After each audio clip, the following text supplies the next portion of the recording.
Brazil 2001. Two friends and neighbors from Moema in Sao Paulo gets the idea of creating a Counter-Strike map called CS Rio, inspired by the favelas of their country. It was full of cultural references, local music, and even Easter eggs. The Brazilian Counter-Strike community liked it a lot. So much that it became the most popular custom map played in Brazil overnight. They were very proud of their achievement, but something was slowly brewing behind the closed doors of politics. They didn't know it yet, but a few years later, this map would create the biggest and most confusing game ban in Brazil history. To understand how we got there, let's go back to where it started.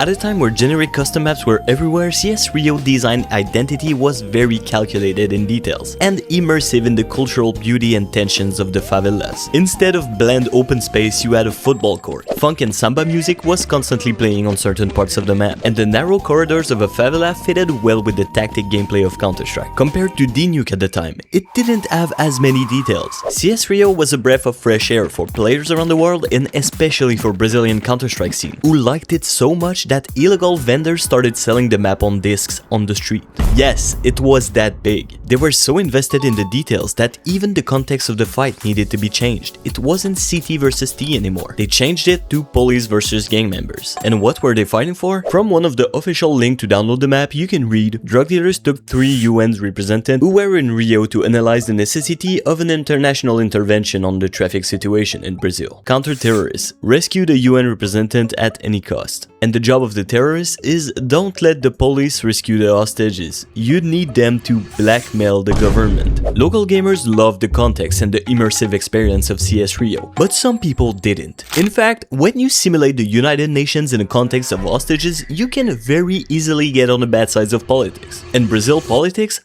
fucking hated it. That brings us to our next point. Just like about any nations at the time, Brazil had a hard time keeping track on the rise of gaming among youth, and many were concerned about the violence it could create and normalize. In a time already uneasy for gamers, Brazil politics didn't feel this map at all, and engaged in the public actions against the federal government in 2002. You're under a Senate rape, and I'll tell you what, you are too! That's my fucking son! The point was to ask directly to the federal government to ban distribution of Counter-Strike, but the actual center point was the custom map, not the game. Really just the map, banning an entire game for a custom map the publishers didn't create. Now you might see where it started to be a little bit confusing. The public action was based on multiple key points. The plaintiff argued that the game was causing psychological and physical harm to minors. It also gave a bad look to the favelas and twisted Brazilian culture with unconditional violence. And worst of all, kidnapping United Nations ambassador even as an end to create lore might not be a good idea. The UN is one of the most protected organizations in the world, and this could be taken as a threat. Pablo Miyazawa, a journalist following a political debate on the public action, cited Cyril Darden, a judge working on the case, by saying "Uma escola formadora de Bin Laden." Over the years, the quote got simplified to Fábrica de Bin Laden. Fábrica means factory, and I don't think I need to translate anything else for you to understand. After 5 years of legal limbo, the case finally got a federal court hearing in Minas Gerais. So much time had passed since the first complaint, Counter-Strike Source, the sequel of the original, had been out for 3 whole years at this point. After a long overview of the case, federal judge Carlos Alberto Simoes de Tomás officially signed the ruling in 2007, stating that Counter-Strike was an attack against democratic state, the law, and against the public security. The game EverQuest also got included in this statement, and got the same treatment. Why? I don't know, dude. I do Counter-Strike content. The consequence? Nationwide ban on Counter-Strike games in Brazil. Now they just needed a champion to enforce it. They probably all played short straw, and the loser was Procon, the official consumer protection agency of Brazil. They took the case and started enforcing the nationwide ban.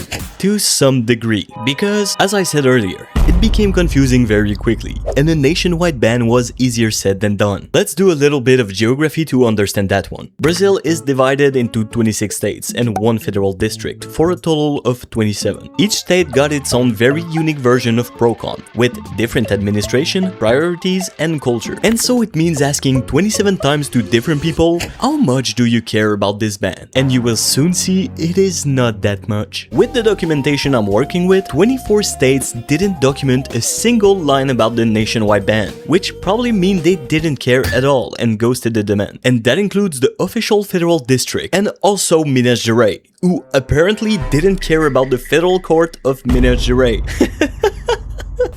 The state of Sao Paulo responded to the demand and said, "Let me think about that," and then proceeded to ghost the demand forever. The last two states, however, Goiás and Mato Grosso do Sul, took the announcement very seriously. And when I say serious, there is documentation about visits of game stores, with orders of emptying the shelves of any Counter-Strike games or products. In reality, ProCon didn't really find anything in stores, and their power was very limited.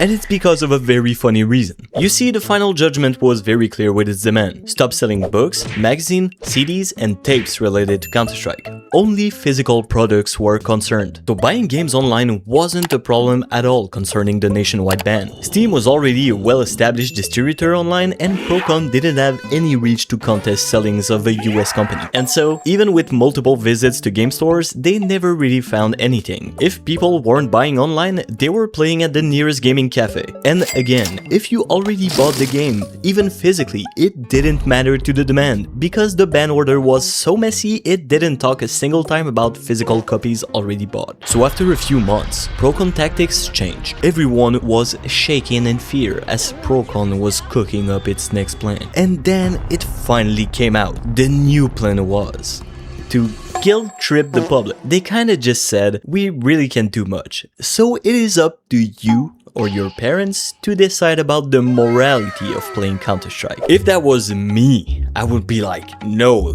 not cool, bro. You're better than this. Think about it, dude. And it kinda just stayed like that. Until... Since we're talking about Counter-Strike, it would make sense that Valve was behind the scene, trying to regulate the situation with Brazilian authorities. But in reality, they didn't really care. Because at the time, EA was the official distributor of CS in Brazil, and EA was fucking livid. When the band started taking actions in 2008, they put out a statement about the whole thing being a misunderstanding. And fair enough, because let me remind you, it is a community map. Counter-Strike didn't put copyrighted funk music in the game. They also didn't make kidnapping United Nations ambassadors a feature. And they didn't make the map at all. They made an official statement screaming for help and revisioned on the case. But that was in vain. Nobody read it and nobody cared. Probably because everyone was too busy playing Counter-Strike.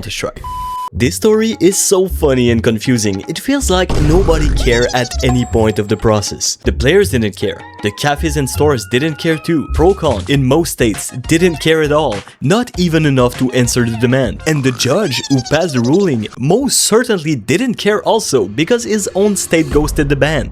After a whole year of a very effective ban, a few journalists looked back on the case, probably made a research of about 2 minutes on Counter-Strike, and realized it didn't make any sense. And finally, the case got the media attention it deserved. Brazil officially went back on its nationwide ban.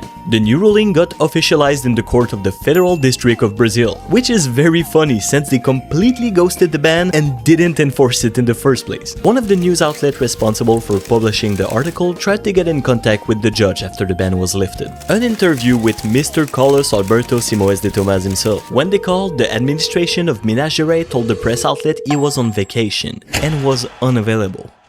And without surprise, he stayed unavailable until the end of time.